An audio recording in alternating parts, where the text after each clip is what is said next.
Então, quando você está fazendo o seu pitch, inflamado e emocionado, é uma pessoa que desenvolve uma ideia tecnológica, ela tem um amor por aquilo. Isso, Ela trabalha até de madrugada naquilo ali, ela não dorme. E ela tenta passar esse amor e esse entusiasmo para o investidor. Só que, no fundo, aquele investidor ele está com a planilha do Excel, ele vai avaliar o quanto que ele vai investir na sua empresa no momento T0, por quanto ele vai vender, porque os private equity eles sempre saem com no máximo 5 anos. Normalmente eles têm por lei 7 anos para ficar ali, né? Não, depende. Normalmente eles têm que pivotar isso em 5 anos. Então ali ele está verificando, né, como uma ação, ou um título, ou uma barra de ouro, ou uma commodity que ele está comprando no mercado, que ele espera que ela valorize. Ele sabe que a chance dela valorizar é pequena, porque a taxa de sucesso de startup é relativamente baixa. Os fundos que eu conversei, eles investem em 10 empresas para uma funcionar. Só que ele tem a chance nessa uma dela virar uma unicórnio, a empresa valer uma fortuna. Então, naquela planilha, que um analista financeiro está sentado ali conversando com o investidor não, o empreendedor que teve a ideia da startup, ele está tentando extrair números. Então ele começa a acompanhar, eles estão olhando se você está rampando no crescimento do número de usuários, de faturamento, ou qualquer número que provoque isso. E eu percebo que essa é uma grande dificuldade que vou dizer, pesquisador, não vou falar nem empreendedor, o pesquisador tem quando ele começa a jornada dele de transformar aquela patente em nota fiscal. Eu acho que aí tem, de novo, os dois lados. Eu vou contar uma história. Eu fui presidente da Fundep. Aqui é a Fundep. Da Fundep, que está aqui do outro lado da rua, que é a fundação de apoio que gerencia os projetos de pesquisas dentro da FMG. E na época da minha gestão, a gente fundou a Fundepar, que é a Fundep Participações, que é um fundo, foi criado um fundo de investimento em spin-offs acadêmicas, empresas originadas dentro da universidade. Qual foi o motivo de criar isso? Foi a primeira forma que indiretamente uma universidade no Brasil investiu numa empresa. O que a gente tinha detectado e por que a gente quis fazer essa iniciativa? É essa desconfiança. Tinha tido um caso no FMG de um grupo de pesquisa que conversou com um fundo de investimento e aí teve, desculpa a expressão, sacanagem do fundo de investimento e se apropriou de alguma forma, não de todo o conhecimento, mas de uma ideia e foi de explorar com o outro. Né? Então criou-se, naquela época, uma desconfiança muito grande.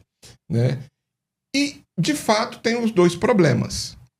Tem o pesquisador que é apaixonado, né? Que é apaixonado pela sua vida.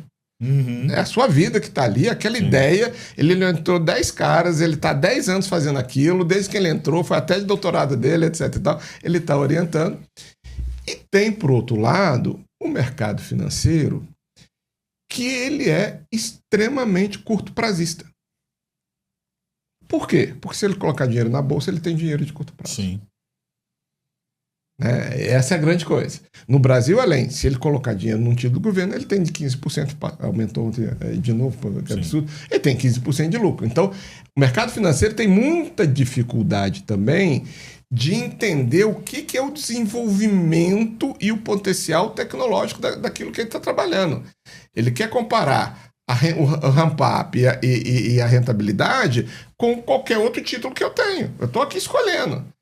Se você tem uma tecnologia velha, mas você me dá em um mês, em um ano, uma rentabilidade maior do que a dela, mesmo que a dela potencialmente tenha, eu vou resolver primeiro o problema com você. Ele que se vira lá, depois quando estiver maduro, eu entro na dele. Então, a gente criou a Fundepar com o objetivo de criar esse matchmaking.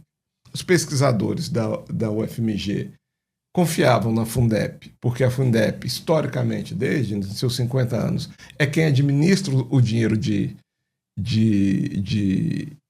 pesquisa deles, faz as compras, se paga, etc. e tal, é o gestor financeiro das pesquisas.